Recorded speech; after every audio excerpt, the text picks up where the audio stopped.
नमस्कार, मैं अंजना और आप देख रहे हैं यूपी टाइम्स समाचार। आइए एक नजर डालते हैं आज की बड़ी खबर पर। दिल्ली में प्रदूषण पर प्रहार की तैयारी, 7 सीटों वाली वैन चलाने पर हो रहा विचार। आखिरकार लंबे इंतजार के बाद इलेक्ट्रिक व्हीकल पॉलिसी 2.0 का मसौदा तैयार हो गया है।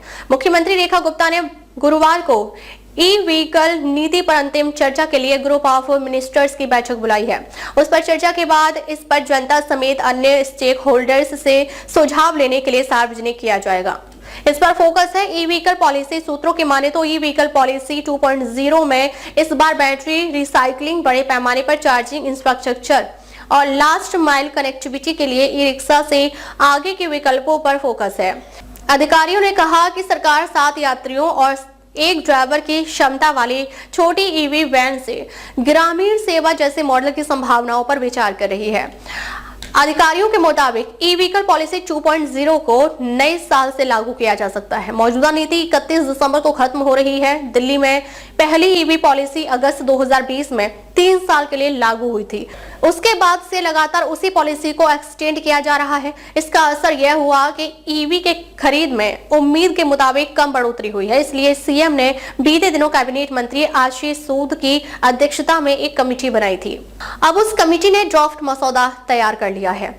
सरकार के एक वरिष्ठ अधिकारी के मुताबिक मसौदे में सबसे बड़ा प्रस्ताव लास्ट माइल कनेक्टिविटी के लिए नए ईवी आधारित सार्वजनिक परिवहन विकल्पों की शुरुआत करना है, खासकर शहर की संकरी गलियों में जहां बसें नहीं चलती।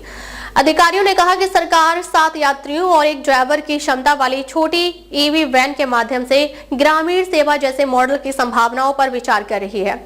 इनका परिचालन उन इंचनल इलाकों में होगा जहां केवल अनौपचारिक ट्रांसपोर्ट के वाहन चल रहे हैं। इसके अलावा सड़कों, ई रिक्शा के रूट निर्धारण करने का भी प्रस्ताव है। ईवी बढ़ाने के साथ ईवी नीति 2.0 में वर्ष 2030 तक शहर भर में 5000 सार्वजनिक चार्जिंग स्टेशन स्थापित करने का लक्ष्य रखा गया है, जहां हर स्टेशन पर 4-5 चार्जिंग पॉइंट होगा। क्योंकि इलेक्ट्रिक वाहनों को बढ़ाने के लिए चार्जिंग इंफ्रास्ट्रक्चर बढ़ाना बुनियादी जरूरत है। निपटान योजना तैयार कर रही सरकार। मसौदे में बैटरी रिसाइकलिंग चेन विकसित करने का भी प्रस्ताव है। ईवी के बैटरी की औसतन उम्र 8 साल होती है, जिसके बाद उसे बदलने की जरूरत पड़ती है। पुराने लिथियम आयन बैटरियों का क्या होगा, यह एक बड़ा सवाल है और इसके प्रबंधन व निपटान के लिए विस्तृत योजना तैयार की जाएगी। दिल्ली में अभी तक इस पर कोई नीति नहीं है। अब तक के लिए बस इतना ही। फिर मिलते हैं एक ऐसी ही बड़ी खबर के साथ। अब तक के लिए नमस्कार और देखते रहिए यूपी टाइम्स समाचार।